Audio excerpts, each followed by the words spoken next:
Welcome to the Real Estate Espresso Podcast, your morning shot of what's new in the world of real estate investing. I'm your host, Victor Menashe. This is the weekend edition where we interview notable people from the world of real estate investing. Today is no exception. We have a great guest all the way from Fort Lauderdale. Welcome to the show, Christina Kovacs. Thank you so much, Victor. I have goosebumps hearing you live. I've always just heard you through my car or my AirPods. Well, great to have you here. I'm excited to have this conversation, and I know you're based in Fort Lauderdale. You invest through the Midwest, but maybe before we dive into the details, perhaps give a little bit of your backstory and how you got to this point in your journey. Sure. So real estate journey started with personal live and flip. At the time, we didn't realize that's what it was, and that was in 2009. Full gut job down to the studs, and we learned a lot and got our hands dirty. And my dad flew in and taught us how to lay drywall and put up drywall and lay tile and do floors, you name it. That really just put the bug in us, and we were ready to start getting into real estate. I got my real estate license. We started flipping some homes during that time, ended up holding some to long-term rentals, getting some short-term rentals. And then fast forward to 2020, started doing some virtual conferences and learning more about multifamily and scaling. And in 21, I started to get into some masterminds and educate myself more and network as much as possible and go to as many in-person conferences.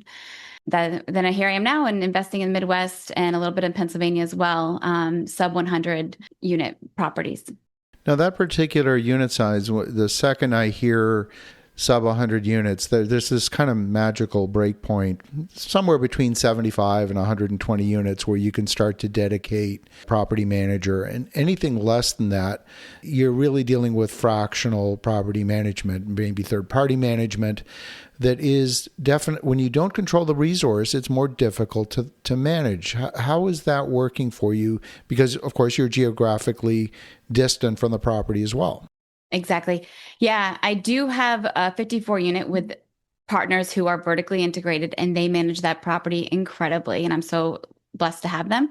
But my other properties that I have, we have third-party property management because if they're sub 75, like you said, that you cannot afford to have in-house PMs. So it's been a process of learning through the bad to finally get to the good and learn a lot to excel and really make our property operationally efficient and also less stress with learning curves.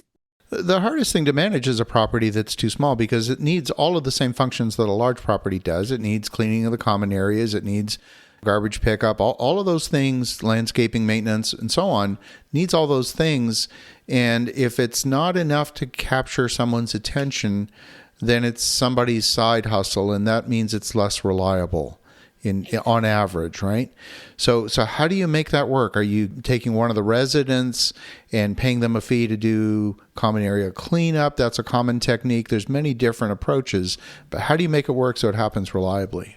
Yeah. So first thing, I just talk about learning experiences. With our first PM, we actually had a PM that was 2 hours away from the property. Oof. And it came from a referral from one of the partners who knew this person very well. But quickly, within 6 months, we realized this was not going to work. Did a full audit of what was happening and realized that we need to transition into a new PM. So with that new PM, we wanted to make sure we don't keep doing this, right? And we had a questionnaire of 40 different questions and reached out to every single PM in the area. And within the PMs, there's only 11 of them because it's a smaller market. It's Springfield, Missouri for this one in particular case I'm talking about. And the MSA is almost reaching that 500,000 mark. So there's only so many PMs in the area. And with that questionnaire, it really weeded out who was going to answer it in the first place. Also, this was happening during November and December. So it's a really hard time. And so you could see who kept on the pulse during these busy times. And then out of the 11 people, we only had 3 people answer the questions. And then out of those people that answered the questions, how did they answer them? Were they going in depth a little bit? Were we seeming like we were going to vibe on our communication skills? So we only took 2 to interview from there. From there, we really dove into everything from The transparency was key for us because we didn't have that with the previous property manager. With their systems that they have in place, the software, are we going to have full access to that software? Am I going to see the communication between you and the residents and the maintenance with the photos? Are you going to do scope of work for move out inspections and give that to us on the day that you're doing the inspection, the timeliness of that turn?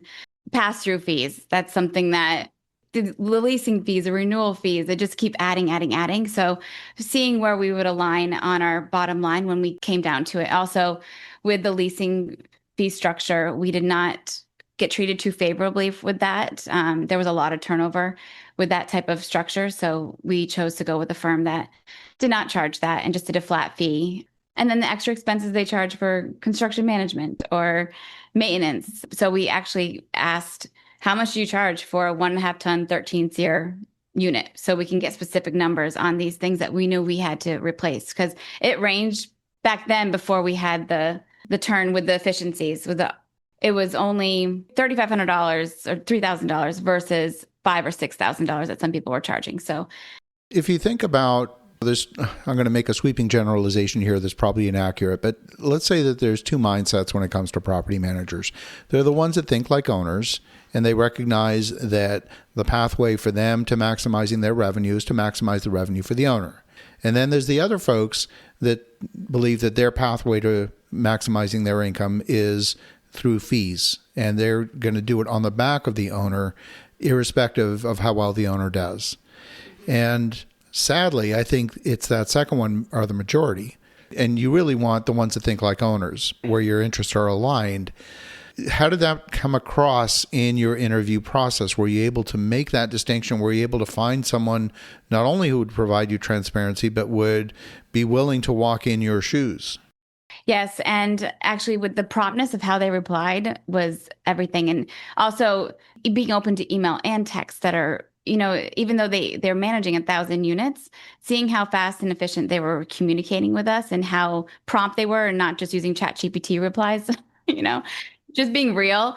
That was huge for us. So, but with the previous property management, we had a leasing agent that was trying to be friendly with the residents before being friendly to us. So no owner mindset. So just like, make sure you submit that ESA letter to get free pet fees, just not on our side ultimately. And so we had to make sure that we were going to be aligned, and just all the things that could go wrong, we made sure we talked about that ahead of time to try to mitigate that from happening in the future. And only time will tell, really. But with the property manager that we did find, it is working beautifully for years now. But you want a property manager that's got strong systems, and they're not having to do anything special for you, because if they do, that's not going to be sustainable. How did you assess that part of it? And when I think of systems, it's not just tied to the individual assigned to your building, because if you change the person and the process changes, then they have no system. Right? So you want to be able to see that sustained across a number of properties and see that consistent performance across a number of properties. Then and only then do you actually have a system.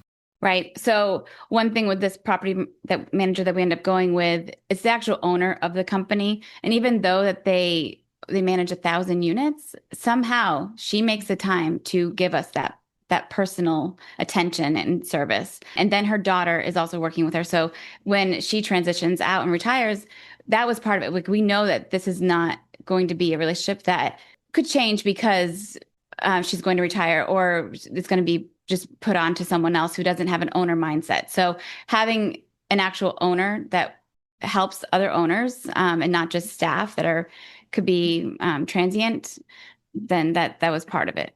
Absolutely. Now, from a system standpoint, one of the key decisions that property manager makes is what software they're using, what kind of access do they provide. As you probably know, some of these systems only have two modes, either user access or admin. And if it's admin, you have access to everything. So They don't typically give you admin access, because then you see all the other competing properties in the market, which they can't do. So how do you maintain that access and still get done what you need to get done? Well, with this company, they were able to give us as full transparency as the system would allow without us seeing their other properties. For instance, on apartments.com, we do see their other properties and leads coming in because we're getting full access to that and seeing what's happening. But within the system, they use Buildium. Others use Appfolio that we've used. But within Buildium, we literally see every single transaction that goes through there, every maintenance request, every text, every email. So knowing how they're responding to these residents too that have concerns or praise, we're able to stay on that pulse. And so also in addition to that, when we're monitoring the software, we're also every single week, we have a weekly agenda that we put together. And so on a Monday, I will put together that checklist of all the things I want to put in the agenda after looking through the software. And on Tuesday, I'll shoot off my questions to her of everything that's happening.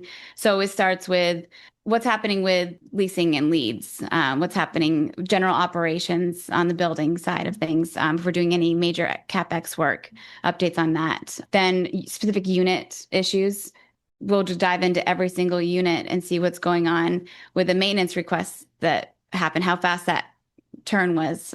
We dive deep into every little nuance, and they don't mind these weekly questions. So when it's short and sweet, they're happy, but they're also okay with a pretty long email, and they get back to us same day. So one of the things we've invested in a lot of our buildings is really robust video surveillance and what that's allowed us to do, it's not just for security, although that's obviously one of the main reasons why it's there. But if you're looking in the hallway and people are leaving trash in the hallway, you see it right away. Those types of things that become a dissatisfier quickly and need to be addressed quickly, we found that makes a big difference. Just that eyes on the street makes a big difference, because you're not especially in a fractional situation, you're not going to get the daily site visits that you would get if you had an in-house manager. Right. Yeah. And that's the thing. So we do have cameras too. And that's a great point. One of the things that we do that personally, we go in and video each unit. So every year we have a new updated video of that unit. So when we're doing these unit turns and we get the scope of work after inspection reports, we can personally go into that video and see exactly what happened and what upgrades we think it needs versus what they think it needs, and be able to manage that properly. So as many eyes on things as possible through video or surveillance is so important, especially if you are not local. Absolutely. So you've done this now in a couple of different markets. How has it changed your investing strategy as you're looking to acquire new assets? Yeah, I'm still very bullish on the Midwest. I love the Springfield market because of our property manager in that area. And of course, my great partners in other markets, would like to grow with them. So on the acquisition side, I've been a residential broker since 2012. And I'm actually transitioning into commercial real estate here in South Florida locally. So I'm using that to level up and really dive 100% into commercial real estate, even locally. And I'm hoping that helps my deal flow as well, because right now I primarily have relied upon my partners to get the acquisition side of things done. And I just hone in on the asset management and dive deep, but I really want to get better at acquisitions. So we'll see how that goes. I'm always present to this, and I'm not sure who said it, maybe it was me, I don't know, that a good deal badly managed is no deal. So it really comes down to the management as the differentiator. Yeah, I agree. Yeah, you can buy a property, but if you don't manage it right, money is literally draining out, leaking out through water leaks that are not managed properly. You name it. There's so many ways that money can just seep out quickly. Yeah, absolutely. Well, Christina, if folks want to connect, if they want to learn more, what's the best way? My website, ChristinaKovacs.com. All my socials are on there. And yeah, I'd love to connect with anybody, especially if commercial real estate brokers in South Florida, as I'm starting to navigate that and find where to hang my license. So awesome. Well, Christina, great to connect. And for the listeners at home, definitely connect with Christina Kovacs. Links will be in the show notes. And in the meantime, have an awesome rest of your weekend. Go make some great things happen. We'll talk to you again tomorrow.